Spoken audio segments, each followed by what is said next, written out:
Well, it's like a dream. It's different. We haven't done a package type like this for quite a while. And first of all, it's extremely professional. All the crews get on with each other. So from a working point of view, it's painless. These things can be a nightmare, but it's great. The Nugent people and the Skinner people are fantastic to work with, and they've all got their fans in the crowd, and the whole thing is great. It's a nice atmosphere. So we're enjoying it very much. We're having to adjust to the shorter set, and so we're having more arguments than usual of what to leave out. But they're not really arguments. They're more ferocious fights. No, it's just debates. But no, it's great. Very good. Even though the three bands are similar in their era and their genre, really come from some pretty different backgrounds. Do you have any? Has there been anything interesting about that between you guys from overseas, and then we got down south, and we got Ted Nugent, hunting buffalo. How's that coming together? I suppose again, it's the sort of thing that you would focus on, and the sort of thing I suppose that some of the fans focus on, but not many. They obviously, each act has its own following, and I've found that so far everyone's really enjoying the other bands that they haven't seen before, maybe. So that works very well. As far as the backgrounds there, they are different. There's no two ways about it. But even so, I mean, you break it down, Deep Purple, everyone in the band comes from a different background. So it's just your approach to music, really. And I think you've got a really interesting cross-section of styles, of playing and whatever. Works well. You played with any of these guys before?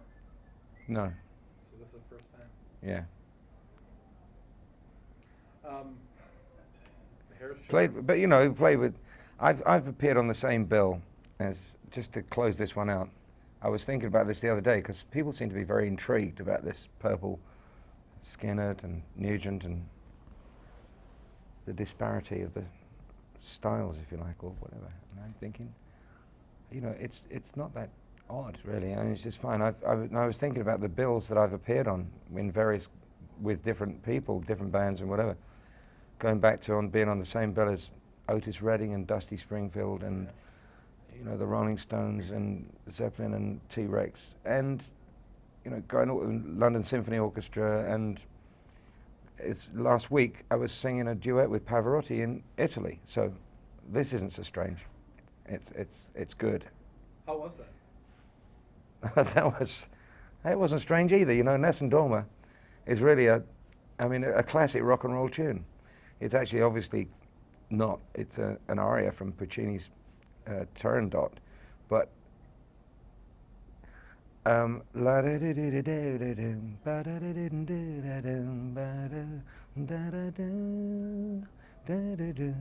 mean, it's classic rock tune. It could be, and so it came very naturally. It was great because I think there's no way I was going to sort of try and sing it as an opera singer, but apart from the way in which we sing, which is different. I mean, we all project from the diaphragm, and we all use our heads and our voice boxes and that sort of thing. So in terms of technique, there's a difference. But and he's a brilliant singer. There's no two ways about it. He's amazing. But it was great. It was stunning and it was great. A nice big benefit show. Working with George Benson and Anastasia, and it was great. I loved it. Was it kind of intimidating to go on the stage with somebody who has such a presence? No, I don't think so. He was a great artist, and I think, from my experience, the bigger and the better the people are, the less frightening it is to work with them. Yeah. You work to the highest common denominator, and you know it's going to be quality stuff. And so you don't worry about the things that you do with perhaps slightly lesser people in a technical sense, What can I say? I got the collywobbles, as I always do, but I've got them right now. We're doing a show tonight, and around lunchtime I get those feathers in my stomach, and it's not stage fright. What it is excitement that builds up, and it's the beginnings of adrenaline, and you have to discipline yourself to hold it back until the moment when you hit the stage running. So. And that hasn't changed over the years? No, I think I'd quit if it did, and that would be cabaret then, No. It's very exciting still. What do you, switching gears a little bit, about the state of rock and roll? Or is there new music that's being made, that's being listened to, that's being released, that you think measures up to the things that Deep Purple, I don't know. Skinner, Nugent? I don't know. I listen to a lot of live music, and I hear, the same as I always did, live, great musicians. You can look at it from many different ways. There's a band strangely enough, they're called Cat Scratch Fever. There's a band in Liverpool. Stunning trio. The guy was amazing. And I wanted to talk to him afterwards. He was selling some CDs on the side of the stage. I said, have any A&R people been near your band? Because you look awesome, you sound great, and your material is wonderful. He said, oh, cheers, mate. Well, and he made it very clear that if they got wind of anyone from a record label in London coming, they'd cancel the show or they'd move on and do something else. There's no way they'd want to be involved in the contemporary record scene. And I know an awful lot of people like that now. They just want to play their music. The industry is a bizarre place, sometimes very good and sometimes very bad. And one of the most disgraceful things that's happened over the last 15, 20 years is the abrogation of responsibility as far as developing artists is concerned. You've seen it in Manchester, you've seen it in Seattle, you've seen it, in smaller scale in many different times. They find something that's doing very well underground, and they pluck it from obscurity, and all of a sudden it's on MTV and on, whatever. And the next minute, every record label and A&R man is there, and it's like a shark attack. There's blood on the streets. Hey, come here, sign here. And you've got a whole swarm of bands that have only been, only held an instrument for a few minutes, but they look great because they're, good-looking kids, and they're right there as far as clothes and everything else is concerned, and contemporary fashion and the right rebellious attitude, all of which are important ingredients. But they haven't had a chance to learn their craft yet. And the upshot of that, I could ramble on about this for hours, but the tragic side is, and I won't name them because I just think it's unfair, but there was a band that had a big hit a couple of years ago, and they were playing on a festival, and I went there early to see them, and they were doing a 40-minute spot, and they played their number one single 3-4 times. They were a shambles. They were out of tune. They were huddled together in the middle of the stage. They didn't know what to do. They had no experience. They were terrified. And of course they accepted, on the advice of their management and record label, they should do all these big labels, and it totally destroyed their careers. Totally, because everyone went, this is a joke. These are amateurs. And that's what they were amateurs. I know the singer had a fantastic voice, fabulous voice, but he didn't yet learn how to use it live. And that takes many years to get it right. Some are quicker than others. So when you ask me, and what am I hearing? Now, I'm hearing a lot of contrived stuff at the moment that's artificially manufactured coming through the industry, with a few exceptions. But those, my daughter would probably be more aware of than I am. I've never been wrapped up with the music scene as such. To me, being a lyricist and a singer, I tend to get more excited about things that move me emotionally, things that make me angry, politics, certain other things, lots of other things that make me cry, make me happy, make me angry, whatever. Everyday things that you would react to the same, not the same things necessarily, but we all have our things that, gee, that's wrong, or whatever. So you write about it, and those are my stimulants, if you like, my intellectual or spiritual stimulants, is what moves me as a person. And I can naturally work with the rest of the guys. They've got it in their blood. They've been playing all their lives. I don't think we've gone through that thing now of, you know, that false maturity to the fact we really are mature now. And we're not trying to be like kids anymore. So I don't tend to write in the same way about fast cars and loose women as I used to a long time ago. Still write about them, but in a slightly different way. And I think really, I would expect people of my age to be perhaps a little more dignified, a little more, no less crazy necessarily, or no less committed, but just you do things in a different way than you do when you're a kid. I feel as powerfully as I do about everything. But I figured it was time to get my hair cut, you know, and it just kind of was about, I had this thing hanging down, tied behind my head, because it was getting in my beer, and that was it. And the only time I'd take it off was when I was singing, and it seemed false. It seemed like I was hanging on to some old relic of a T-shirt or something like that, you know, an identity thing that I had to let go. So I thought, well, cut it off. And it's great, because when I go swimming now, I don't get my eyes, my face, and whatever. And I feel completely natural again. It's like a prop, and a superstitious thing. When you get rid of it, you feel naked again. So you've got to be honest with yourself. So have you been freed because of it, that you don't have that now, and you kind of... It's symbolic in a way, but I don't think it's actually that. I think you come to the state of mind before that. I mean, I meditate a lot, and I think address the important things to me. I have conversations with myself. Once I become disembodied and get into my own spiritual world, I find that the more I practice that, the easier I can become, that I can deal with things. I find things that were a constant amazement to me are now obvious. And some of them are so obvious that I wondered why I never thought of them before. Just silly things, you know. Maturity. That's what it is. Expansion, perspective, that sort of thing. Yeah, you've had an incredible journey, and it's still going on. How do you sum up all the roads you've traveled between Deep Purple and Royal Philharmonic and Pavarotti and Jesus Christ Superstar and I mean Black Sabbath. Black Sabbath. How do you put something like that in perspective when I don't know. Such a Yeah, I never think about it. road? It's I know I feel good. I know I feel fit, and I know I'm stimulated by what's going on. Deep Purple's a family again, as it was in '69 for a few years, and was again for a while in the '80s.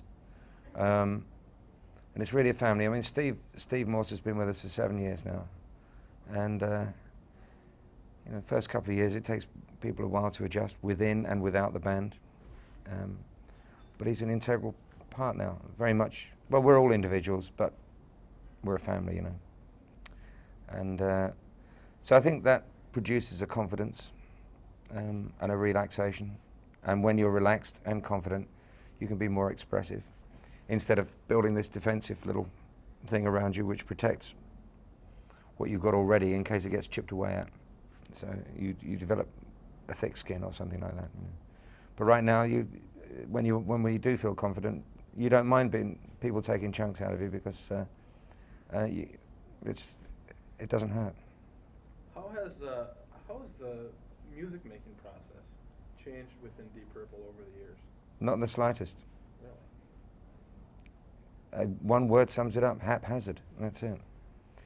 You know, we get together. Roger and I have been writing together since '65.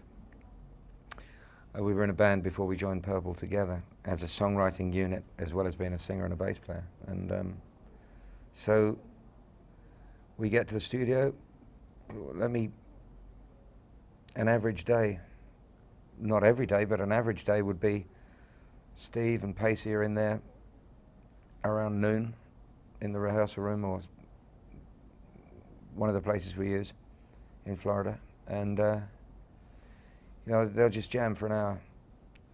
But Roger will be there already. I'll be there drinking coffee and scribbling notes, making phone calls and whatever. Roger will be there, and he'll have either his DAT or his mini disc player now, whatever, recording everything. Then we get in and review some stuff and play, and we work all afternoon. It's like going to the office, 12 till 6, then we break, and everyone goes off, has a drink, has some dinner, watches TV, goes to movies, whatever. And then around 9 o'clock in the evening, Roger and I get back together again, and we review all the work that we've done during the day, and including the jam that's taken place at noon. And then we either work on some lyrics together, or I leave and Roger just spends all night editing this stuff to the really interesting bits so that we can review them the next day, stuff that happens spontaneously. The great thing about Purple is that it's a jamming band. There's a lot of improvisation, and you never quite, it's dangerous up there on stage, and we try and keep it the same way in the studio.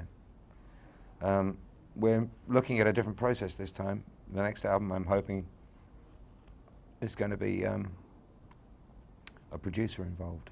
So it'll be an extra we feel good enough now to throw ourselves bare to the producer. We normally very jealously guard this, what we do in the studio. But I think it's about time we had a producer. We're all agreed tonight. Give an objective point of view and push us around a little bit. Gonna name names? Hmm? Gonna name any names? Not right now. Okay. Well, forgive me my ignorance. You guys make the album, cut the tracks, everything without a producer. Well, we had our sort of pet producer in-house, Roger Glover. So Roger does it all. Yeah, well, it's a kind of co-thing, you know. We all sort of mooch around. Roger stays later at the studio than everyone else, so he gets credit. Roger's very methodical and very meticulous, and he's very good in the studio. And the only reason we're not using him this time is because we thought the whole process, that's not just the sound, but also the writing process, for two reasons. One, we thought production takes away too much of his time, because he's involved in production right from the beginning, and I'd certainly like him back on the lyrical side. Not necessarily we write everything together. Sometimes I'll write something entirely on my own, and he'll just fool around with a couple of words and say this, that, the other. And sometimes we'll write something entirely together. I'd like to get a little more of Roger's stuff in to the writing to balance it up. And for the same reason, I think it would be good also to have an objectivity from a producer that we haven't had in a while. Roger's seeing things from the inside out, and we'd like to look at some. We have been self-critical of the records, and there are things that could do with improvement. But it won't come from within us. It needs a fresh ear. It just really surprises me that there's not a... Never has been. It just seems like such a... It's a garage band, really. We just go in the studio, jam, play, and that's it. Oh, that solo's... Yeah, do another one.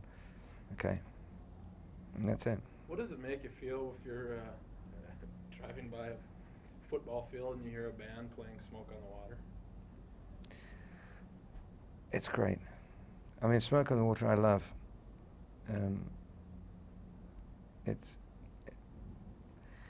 We're not much for reminiscing. We did notice that one of the big penalties you pay for having a good history is that you've got a lot of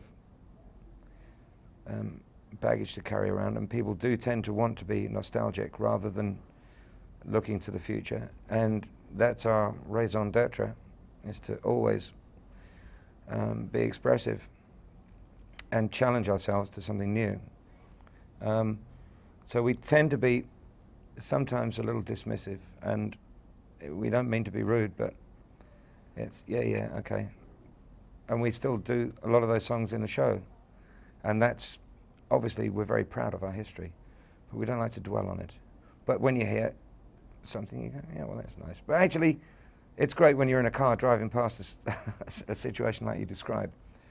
But sometimes when you're out for a quiet beer and you go into a place with a couple of mates, whatever, and somebody spots you in the corner, and then they crank up and they, put Smoke, Highway Star, Charlie on the jukebox, and you say, oh, jeez, Christ, and everyone's, hey, how are you doing? All right, yeah, hi, how are you? That's great. That's okay. I mean, I'm eternally grateful for the way my life turned out, so you can never turn around and say, well, I wish it wouldn't happen, because I think it's fabulous. And I wouldn't swap it for anything. I've heard you refer to Deep Purple as a love affair. Is it still that? It's a family affair, really, yeah. It's, we've had our ups and downs. There's been turmoil. And I think like any family, really, when you scatter, there's a kind of spiritual gravity that draws you all back together again. Well, most of you anyway. But it's a happy time now. It is a love affair, yeah. Sometimes very passionate in all the ways that word can be used. So. As we walked in, there's quite a bit of young faces out there. Yeah. 13, 14, 15-year-olds. Does that give you a ray of hope for the future of... Well, outside of the States, we haven't played much in the States, as you know. We did a couple of tours, but mostly, Purple's a very international band, and so in Europe and South America, Japan, Australia, and all of the Eastern Hemisphere, we figure the average age of our audience is around 18 years old.